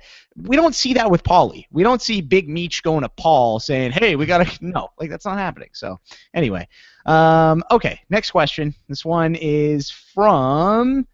Not John Fincher, and I'm going to change your question, not John Fincher. But he says, do you think it is a legitimate possibility that James, Natalie, and Bridget could evict Zakiya? Should they do it? Guys, percent likelihood right now, if we're going to predict, that you say Zakiya goes home on Thursday instead of Michelle. Alex?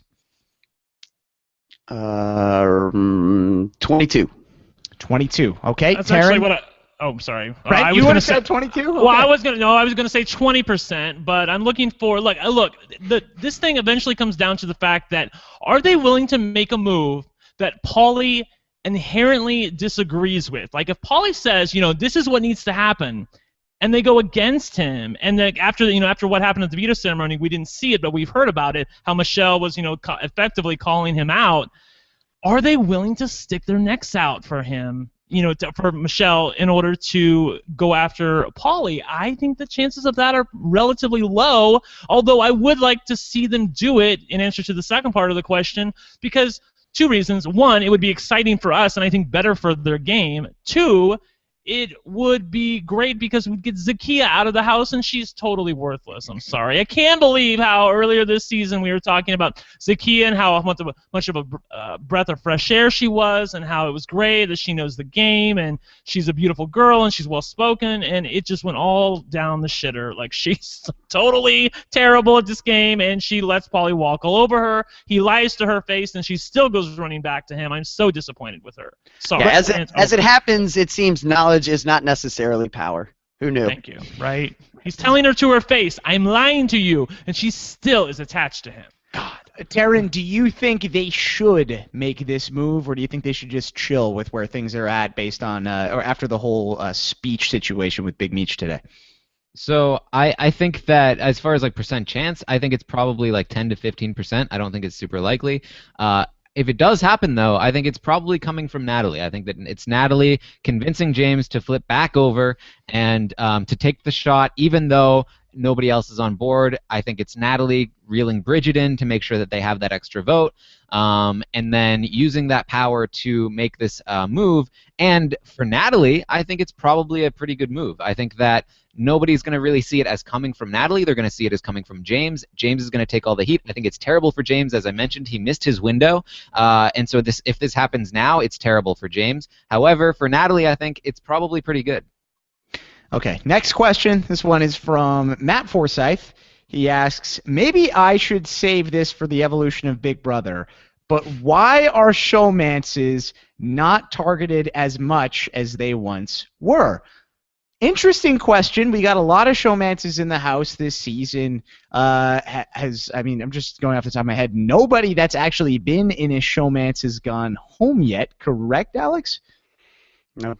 Yeah, so that's kind of, that's pretty unique. I mean, we're 1 week into jury, and not a single showmance has gone home. So why do you think that is, Taryn? It's the kind of thing where like the vets, they initially formed this alliance to like keep each other out of danger, and that kind of warped into the showmances making an alliance to keep each other out of danger. And if the showmances bunch up, that becomes the big mega alliance, and that's what we've seen throughout this whole like sort of beginning portion to middle portion of the game. We've seen this mega alliance of showmances, of pairs, and they've been keeping each other safe. But I don't think it's unique. Yeah. I don't think it's unique to showmances. I think it's just that Paulie managed to sort of switch the big alliance from the 8-pack to his own sort of structure, which was this showmance thing. They just happen to be showmances. It works well when there's pairs because it's easy to sort of see where you fit in with the alliance. And I don't think it's something that's unique to showmances, and I think that these showmances are going to start getting picked off very quickly as we move forward in the game. And I think, yeah, it really speaks to, where does the majority lie? If the majority is playing as individuals and there's one showmance there, then they're ripe for the picking. Yeah. But if the majority is finding themselves into showmance, then you have the situation like Davon and James, where Davon says, we got to get these showmances out, and James says, wait, I'm in a showmance. And that's a catalyst for why he turns against Davon, is because he sees himself as, falling under that label as well. So that is, I think, a factor, is that has been done in the past, and so you're kind of hyper aware of that if you're someone who knows this game and finds yourself in a showmance, and so you're going to naturally be inclined to look for other people in a similar position to try to insulate yourself. I think one additional point is just the simple fact that when you're in a showmance, you're automatically in a pair, and a pair is scary in this game because you can only get rid of one person as head of household, and then you can't play. So that's something that is fundamentally a rule of this game that can't be understated. It's easy to to have one house target, put up a pawn, and get that person out. But if you have a pair you're trying to target, like a Frank and Bridget, but say someone a little maybe more game savvy than Bridget, then you're only able to you're going to take the shot, but you're only able to get one of those people. The other person is still going to be around, is going to almost certainly be looking to come at you. So you begin to understand why people are averse to taking shots at pairs in the game.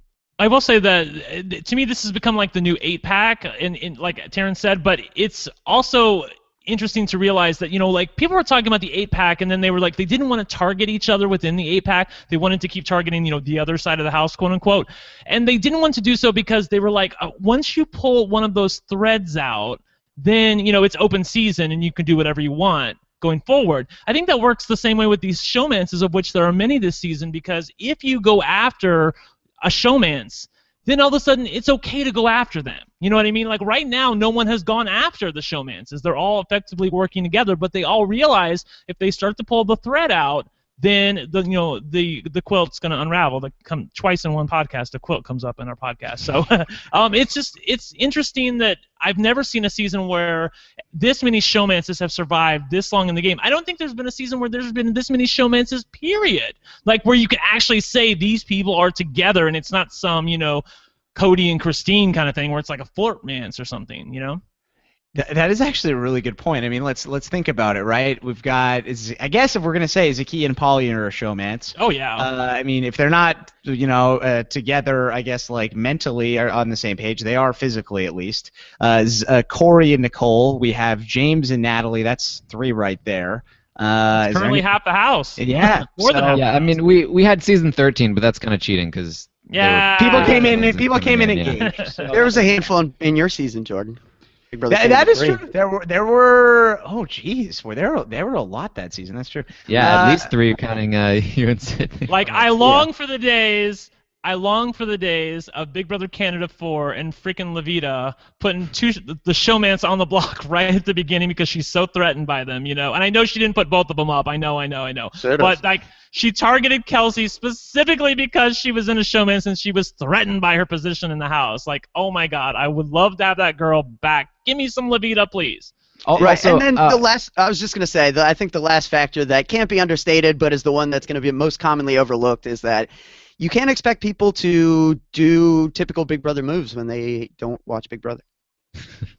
Yeah, it's something I put. Speaking of the 8-pack and sort of like pulling that ribbon, so to speak. It's something that was pointed out on Reddit, on the Big Brother subreddit, was that there were a lot of parallels to the Big Alliance, the 8-pack this season and last season when there was a Big Alliance, and that also fractured. And I made a comment in there that was like, what's really interesting is that they parallel a lot, because in season 17 we had the most strategic player in the house that was left out of the alliance in Vanessa infiltrate and destroy that alliance through cracks that were made largely by Devon. In Big Brother 18 we had the most strategic player left out of the alliance in Polly infiltrate and destroy the 8-pack through Frank, largely by cracks made by Devon. Devon ruined 2 mega alliances in the course of the first 2 weeks of both seasons of Big Brother.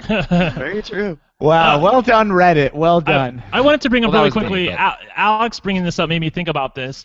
How bad was that comment that Devon made to James about, we got to get the showmances out, and his response was, well, I'm in a showmance. Like how much?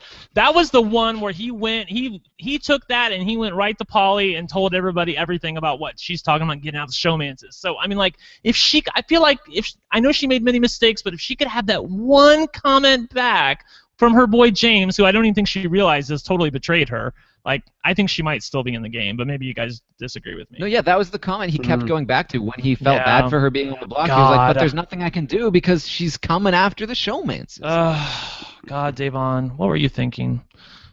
I hope she's having fun in Jury House. I hope so too. That first week is really hard by yourself. It's not fun. That's right. Yeah, you do know what that's like. I forgot about that. It's not fun. It's a lot of ice cream and chocolate and bad food for you. Well, that's how I cope. That sounds fun. Yeah, it was I was depressed the whole time though. So like, you don't have any answers. Like Devon pretty much knows what happened. Like she doesn't totally, but she thinks she does. Whereas you were like, what the hell happened? You had to wait a week to find out Cindy was a total idiot.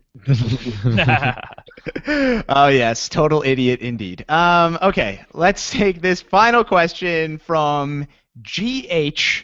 GH says, can you guys give us a power ranking of the final 10 players? Now, this is going to be kind of hard because we're probably not all on the same page on this one. So maybe I was thinking we could do a consensus bottom 3 and a consensus top 3. You guys cool with that? Okay, cool with that. Okay. So bottom 3, what would you? Who's in your bottom 3 in terms of equity to win this season? Equity to win. To win. In terms of these are the power rankings and to win. That's what I'm making this. I'm making this. Sorry, GH, if you didn't want this, but I nominate Mish. Yeah, Meech. Okay, so Meech is in there. Let's not put her in because we're just assuming she's going. All home. right, so we're making it 9 then. Okay. All right. Okay, fine. Okay. I nominate Bridget. Bridget. Okay. I feel like Zakia's got to be one. I nominate Victor. Yep. Oh, Victor. Okay, so are we all in agreement here? He's been evicted already. How the hell is he gonna win? I'm just trying to make sure there's nobody else that's obvious, but I think those are the 3. Yeah. I think those are the 3. Yeah. Okay. And then in terms of winning the game, who are? Oh wait, did we include Zakia? Because I feel like Zakia has worse of a shot than Bridget does. We did. Yeah. Bridget, Zakia, Victor. Yeah, Victor. Yeah. Keeping Mish out of it. Yeah. Okay, and then we're saying Zakia / Big Meech, whoever stays this week. Right. Okay, and then top Mish 3. Kia. Meech Kia. Top 3. Top 3, baby. Who do we got in the top 3? Natalie. Polly. Natalie. Okay, so let's. Okay. So Brent, you make the case. Why is Natalie in the top 3 in terms of win equity for you? Because, well, first of all, I think that her position in the house is fine, and the boys are not threatened by her when they should be. They think that she's not capable of winning anything, and I'm like, have you seen Big Brother? Anybody can win anything at any given time. But they're totally fine with taking her forward in the game. And if she gets there, I think she's somebody who you feel good about giving her your jury vote. Maybe you didn't agree with her, maybe you weren't on the same page with Natalie, but I think you'd be okay making her the winner of Big Brother 18. And I can't say that about a lot of people left in the house. I think you can, Polly. I read Davon's exit interview. She thinks the world of Polly. I think she would vote for him in a final 2. But that depends on if her opinion changes when more information comes to her and she realized that Polly was essentially the instrument of her undoing in the house. And I don't know. I feel good about Natalie's chances. I don't know why. We're due for a female winner. This is probably my bias showing, but I'm hoping for it. Natalie would be an absolutely amazing winner. I would be so happy with that. I think. Yeah, go ahead, Taryn. I think Natalie is a good dark horse. I don't think she's necessarily a top contender right now. I think that she still has a lot of work ahead of her as far as getting to the end, and I do think she has a lot of work ahead of her as far as getting votes. I think that she is a player that has the potential to get the votes, but right now, as you mentioned, nobody sees her as a threat. A lot of people see her as the Victoria, including Nicole, including people like Paul. Yeah. She needs to change that perception and make it to the end, so that there's a lot of work ahead of her, where I see other people who are on kind of a smoother path to the end. And get to the end with the right person. I wanted to guess Taryn's top 3 is Polly, Nicole, and Paul. How's that? I think that's pretty good. I'm going to guess Paulie, then Corey, then... Corey to win? Really? Then either Nicole or Paul third, yeah. Okay, all right. I think I put Paul over Corey, but go ahead. Yeah, I think it's probably between. I think Nicole has a better chance of winning a jury vote. I think Corey has a better chance of getting there. So it's kind of a toss up for me. I think Nicole's in a lot of trouble. So right now I would probably say Corey, but I really don't like his chances overall. His path would be kind of like the Drew Daniel if he got there a little bit, where he would have to cut his showmance at 3 to a degree. Oh, that'd be great.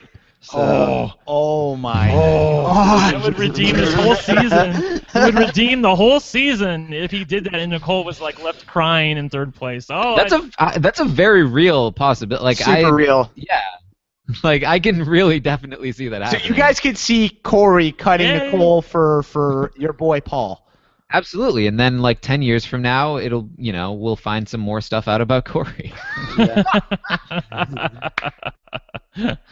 And go to Google TMZ Drew Daniel if you don't get that joke that Taryn. Love you, Drew. Call me. But we gotta Drew was a much better player than Corey was, right, Alex? I don't know about much better. Like, Social game was good on Drew. but Corey is liked by all the people in the house. I think that's the thing Corey that we're has a missing. solid Just social because game. he's a total invisible doofus on the show, like, he really does have good relationships across the board in the house. And when you look at this house, where everybody's got an enemy, seemingly, because they just can't help themselves, someone like Corey looks that much more appealing. I'm not saying it's like great, but good in a sea of mediocre looks great by comparison, you know?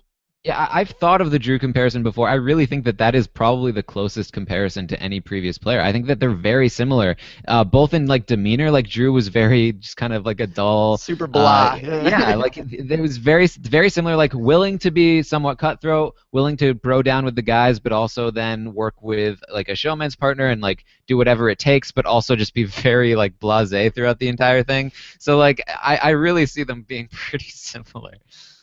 A mix of Drew and Shane, of course, from BB14. Maybe that's the perfect like happy medium. maybe just a bit of Shane. I really don't even see him having like the bitterness of Shane, like the entitlement. But like, yeah, he's very much that archetype, and I think he very easily matches up with Drew. Where do you think the CBS factory is, where they just crank all these guys out one after the other on the assembly line? Clay, You got your Drew, you got your Clay, you got your Shane, you got your... Right. It's like at the University of Texas. Find me a guy who's a former sports star and is like a tall blonde guy. Like it's literally the same person every season. I can't. Sure, those tips are frosted. I can't believe how lazy they've gotten with their casting. No offense, Big Brother, but yeah, you've been really lazy. It's the same people over and over again, just like with different names. Different names, same face. Okay, well, I think that we're going to start winding things down for tonight's edition of the RHAPpy Hour. If I could get you guys in the chat to do me a favor to start brainstorming some hashtags, that would be great. While that's going on, we've got a review of the week that we have from Tracy0808. You can leave a review for the RHAPpy Hour by going to robhasawebsite.com/RHAPpy Hour. While you're there, you can subscribe to the podcast. And, yeah, if you leave a rating and a review, just make sure you leave your name at the end. And if you're interested, I'm going to be doing a Skype calls with 3 people at the end of the season that have left reviews. So I don't know if you want it, but the offer is there because that's really all I can offer in exchange for leaving said reviews. This one comes from Tracy, as I mentioned. She says, huge BB fan, and this podcast is the best. Always interesting, informative, and funny. On a side note, Taryn Armstrong's American Ninja Warrior podcast is also worth a listen. So, Taryn, our podcast is hijacking my reviews. So, well done. Yes, if you've not listened to Taryn's podcast about American Ninja Warrior, he talked to Dr. Noah Kaufman. If you guys watch American Ninja Warrior, you know who he is. He's very well-spoken, cool member, the leader, actually, of the Wolf Pack, which is, you see him on American Ninja Warrior all the time. Taryn, I loved your podcast. I'm sorry we have to wait 3 weeks to hear another one because of the Olympics. Damn those Olympics. Hijacking Jordan's review, Taryn. I think in American Ninja Warrior speak, that's called reaching stage 2. Did I do it right? No. All right. I'll work on it and come back next week. And by the way, not to toot my own horn as I want to do, but I will be recapping RuPaul's Drag Race All-Stars 2 this season. So it's obviously we're gonna do a preview podcast of the cast in like 2 weeks, and so write us some reviews on there once it starts. Okay. All right, there you go. Right. So Brent, why wait till it starts? Let's get rolling on those reviews right now. Yeah, right after exactly. Go to robhasawebsite.com/Brent's Rants, and you can find the podcast there. Not really, but Brent, what's like, yeah, Brent, what? Yeah. Who's on this podcast with you? Is it right now it's Mike Bloom who is going to be leading us, and it's going to be me and Allie when she is able to be there. She's currently in law school or going to be in law school, and she doesn't know how busy she's going to be, but she's going to try and come on as much as possible. So it should be a good time. I'm very excited about it. And by the way, for those of you who don't know, RuPaul's Drag Race is distinctively different this season. It's not going to be Ru deciding everything. The contestants are going to decide themselves. It's going to be like Big Brother. Ru is going to pick the top 2, have them lip sync for their legacy, and then that person who wins gets to evict or get rid of somebody in the cast. So it's very Big Brother-ish, very alliances, very like the head of household / the winner getting to decide everything. So I'm very, very, very excited about this season of RuPaul's Drag Race. Alex. I don't know why. I just always have Brent on my brain. Brent, Alex, since you are my bromigo, do you want to do a side podcast? Because these guys are doing their own thing. So he does Fear the Walking Dead, doesn't you? Don't you? I do. I Yes. do. Fear the Walking Okay. Oh, so so that's not on the RHAPpy network. So I don't It's know. not. okay. Yeah. Now me and Jordan should start. What do you want to talk about, Jordan? I don't know. What reality shows aren't covered on this network? Like American Pickers? I don't know. There's not much left. There's let's see. What do we got? We got there. Oh, did you watch? I don't know if it's still Swamp Men? on. We could talk about That would Swamp be Men. cool. We could do that. Can I just briefly interrupt? Like, I saw on my Twitter feed recently, Zakiya said to Pauly, "Thank you, Daddy." He said, "You're welcome, Boo." Oh my god. Oh For not God. using the veto on her. Okay, well, Alex, can we call maybe our podcast could be the Daddy and Boo podcast? Yes. Well, Right. hey, the good news about this is now we can actually make power rankings of best to worst, thanking the person who didn't use the veto or nominated you, I guess. Yeah, like what's worse, Zakiya saying thank you, Daddy, or Bridget's thanks for that, actually. Like both super pathetic. Take your pick. Here we go. I was just thinking about Bridget's thanks for that, actually. Like, Rob loves to play that. The battle It's so of good. pathetic. Yeah, right? Okay, let's look at the hashtags for tonight. What do we got? I didn't even have a chance to see. Oracle of Natalie. That's what it was. I said it, somebody else said it right after me. I also saw a hashtag duck toy, which I like. Nah, somebody made that up before we even started. Okay. Yeah, like they made that up before we even started. You can't do that. I didn't know that. Oh, yeah, like they were talking about it before we even got on the podcast. Well, I'll let you choose your optional. Okay. There's an optional hashtag if you want to go the optional route. Okay, here we go. If you think Taryn was right, use hashtag duck toy. If your team I am not taking a stance on duck toy. if your team Brent, use hashtag Oracle of Natalie. I am officially endorsing Oracle of Natalie. Well, Down. I'm doing this as an experiment. moment. So use hashtag duck toy if you're team Taryn, because I want to hear. Tweet us and let us know what you thought of this episode of the RHAPpy Hour. You can follow us all on Twitter if you're not already. Alex is at Alex Kidwell. Brent is at One Lucky Gay. Taryn is at Armstrong Taryn, and I am at Jordan Parhar. All right, guys. Any final thoughts before we close things out for tonight, Brent? No, about the double eviction, like I said, expectations low, people, okay? But we'll keep our hopes high and hope for the best. But, you never know what's going to happen in these things. And like I said before, people are likely to do the least objectionable thing when they're under pressure. So don't hold your breath for any big moves during the double eviction, although I would love to see it. And like JP said, make sure you write a review on iTunes for this podcast because it really helps our rankings. And I really want this podcast to get up to #1 in the Canada rankings. That would be awesome. Thank you very much, Brent. Yes. I appreciate that. Quickly, people in the chat are saying, what if your team Alex? If your team Alex, use hashtag, I guess, quilt. Alex's quilt. Yeah, Alex, you realize that you're like the Goldilocks, like you're like the like I forget. I think it's like the baby bear. Like you're not the like. It's not like you're not to this and you're not to that. Like you're just right. You know exactly. Yeah. Or if you want to tweet me anything about Mr. Jenkins, that's cool too. All right. Thank you. Okay, please include me on the Mr. Jenkins tweets. Thanks for that, see. actually. Wait, are you calling me Baby Bear or Papa Bear here? I'm calling you Mama Bear, but Mama Bear. All right. Thanks, Daddy. You're supposed to say, like, what did he say to her? Like, boo. No problem, boo. Is that what he said? No problem, boo. No, yeah, you're supposed to say no problem, boo. Thank you. I was waiting. You should have followed that up with, and I'll do it again for you next time too. All right. Oh my God. When we're on Big Brother 19, Brent, I will not use the veto on you for calling me Mama Bear. And I'll say thanks for that, actually. and you'll know what I mean. Like, I totally hate you. Okay, Taryn, any final thoughts for this evening? Oh God. Not in particular. I mean, I'm looking forward to what might come up in the future. As I said, I have ditched the toy hashtag. I don't even remember what it is at this point. Duck toy. Duck fully toy. embraced, Brent. Nobody tweet out duck toy. That is all. Okay, if you're team me, supporting me, tweet duck toy, hashtag duck toy at Taryn to say that you're team Taryn because it's a stupid hashtag and this is the dumbest thing we've ever done. Alex, any final thoughts before we get out of here? My final thought was hashtag Alex's quilt, dude. You already got to me. We got to you, so we're good. We're good. There we go. It's a wrap. That is a wrap.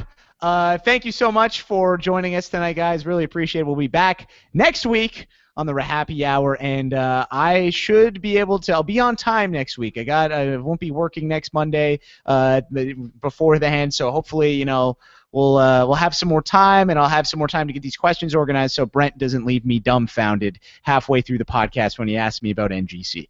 Okay, thank you so much, guys. We will see you next week. For Alex Kidwell, Brent Walgamot, and Taryn Armstrong, I am Jordan Parhar. Hashtag Oracle of Natalie. We'll talk to you soon. Take care. Peace out.